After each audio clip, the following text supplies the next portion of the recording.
Hey guys, thanks for tuning in to another broadcast. Today I want to talk about Secret Empire number 7, or more specifically, Nick Spencer's giant Hulk-sized middle finger to everyone who loves Steve Rogers, and a Venom makeout session with Miles Morales. So here's the deal. Every time I think that Marvel is done figuring out ways to stick it to Steve Rogers fans, they find a new way.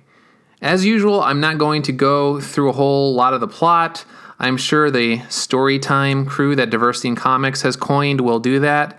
For the purposes of this issue, I want to concentrate on Miles Morales and the vision that Ulysses had back in Civil War II of him killing Cap. The badness begins when Black Widow locks Miles in a containment unit that she says was built to hold the Hulk.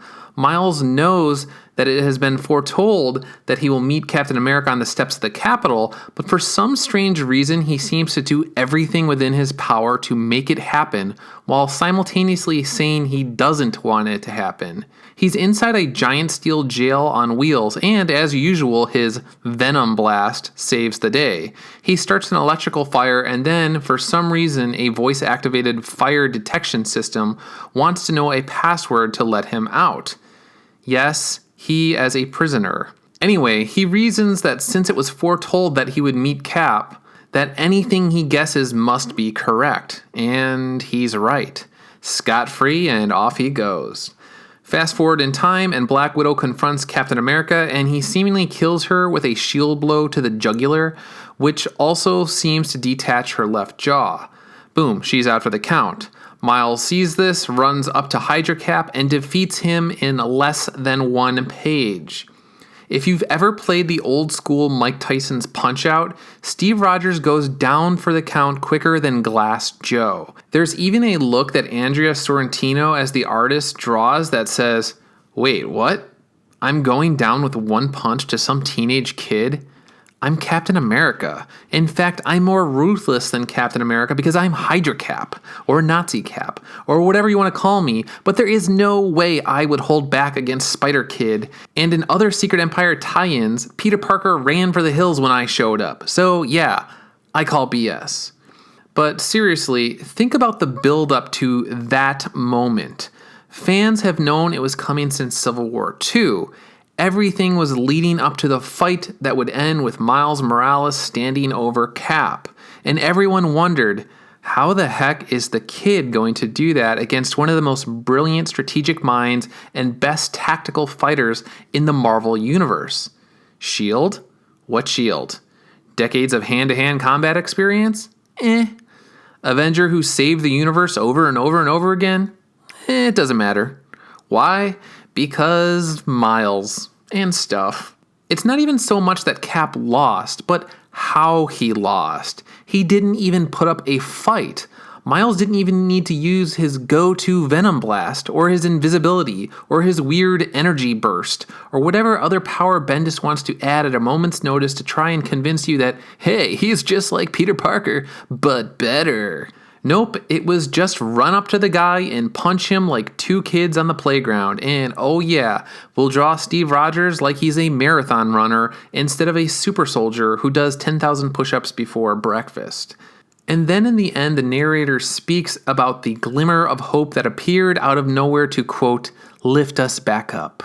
The narrator says, "We needed Captain America," on the last page as Sam Wilson again dons the stars and stripes. Okay, I'm about to say something that will no doubt bring out the trolls who will go with the tired and worn out racist line, so I'm going to head them off at the pass. And if they show up, then feel free to drop rhetorical nukes on their heads because quite frankly, I'm sick of these guys. In 2014, I wrote that, quote, Falcon can soar as Captain America, and said that I had zero problems with him taking on the mantle of Cap for some random period of time when he was out of commission, missing, or going full nomad because he gets cranky when Republicans are in the Oval Office. In 2016, I wrote, quote, Bendis launches Spider-Man with a bang, Miles a fun read and opener. I have nothing against Miles. I've given many issues good reviews and have collected every one of them. Now, With that said, I can't help but think that Nick Spencer is using minorities as shields. If you question how on earth Steve Rogers goes down to Miles, I have a venom blast in my butt at all times, Morales with one punch, then you're racist. If you get annoyed that Marvel is clearly trying to set it up so Falcon is the permanent Captain America, then you're racist. It's like Nick Spencer thinks he's Quentin Tarantino writing a Marvel Universe version of Django Unchained. Or maybe, like I said in another video, he's just another one of these guys who has fantasies about hooking up with Storm cosplayers at DragonCon, and this is his way of getting some credibility with those women. Who knows? There's obviously some weird obsession on Nick Spencer's part to prove to minorities that he's one of the good guys, and it's bleeding into the books. And it puts guys like me in a catch-22. If I don't say anything about Cap getting his clock cleaned by Miles, then he gets to warp Marvel with impunity.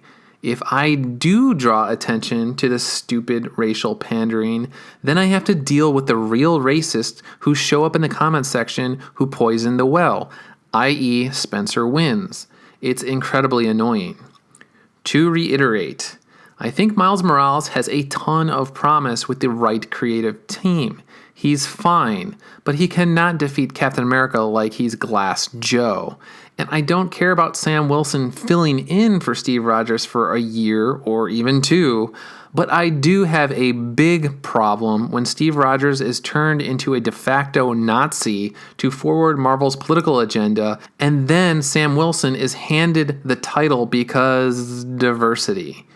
If you want to know why Marvel under Axel Alonso is a mess, then read Secret Empire number 7 and turn to the Cap Miles fight, if you even want to call it that. That's about it for now, but I'd like to hear what you have to say. Sound off on Secret Empire 7, Nick Spencer's treatment of Cap, One Punch Miles, and anything else related to the book in the comments section below. And as always, if you like what you've heard here, then head on over to douglashearns.blog for more coverage just like this. See you next time.